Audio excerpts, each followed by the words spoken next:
I was going out to an antique dealer near Buffalo, New York, and in this field near the antique dealer, there was this structure just sitting in the field. It was an old Gothic-like structure, and it was sitting roughly at a 25-degree angle. And I was immediately drawn to it. So I walked towards it, and I was just amazed by this fragment of what must have been a incredible house. And I ended up purchasing it, and with the help of my brother, we dismantled it. I brought it back to my studio. It's probably over 100 pieces. And I saved every little fragment of wood that I found on the ground and brought it to my studio and rebuilt it.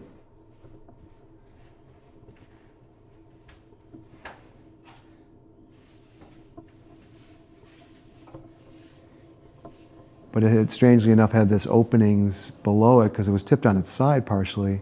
So those openings reminded me of the place I used to play in the house I grew up in Niagara Falls.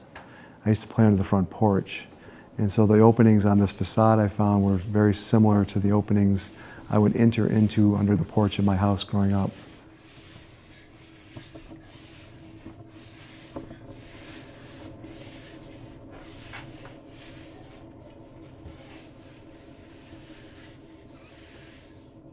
The title of the piece is All Is Not Forgotten. And so I'm not forgetting about this building. I'm bringing it back from what would have just been the field taking over, and it slowly would have disappeared. It's almost, I'm creating a diorama or a large museum display like you'd see in the Museum of Natural History that's more about my life or what I'm trying to understand about memory. It's a set piece for memory.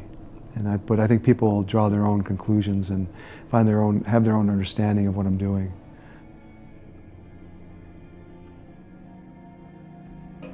In 1999, 2000, I started doing large-scale installations, immersive in nature with sometimes performances, and I worked with the performance artists for a couple of these projects. And they were very ambitious, and I think both of this performance artist and myself were kind of moving away from the idea of making studio-driven work and having more of an experience in the museum and gallery that's ephemeral in nature. But the twist is the things we were doing and building were so well constructed and so monumental in some ways that they didn't seem ephemeral. They seemed like they're going to be there for quite a long time, or always existed there. And I always think that that's an interesting push and pull with a space. Some of the things I do form this uneasy relationship in the space. It's almost they're forcing their will upon the space that they're being created in. And then one day they're gone. So.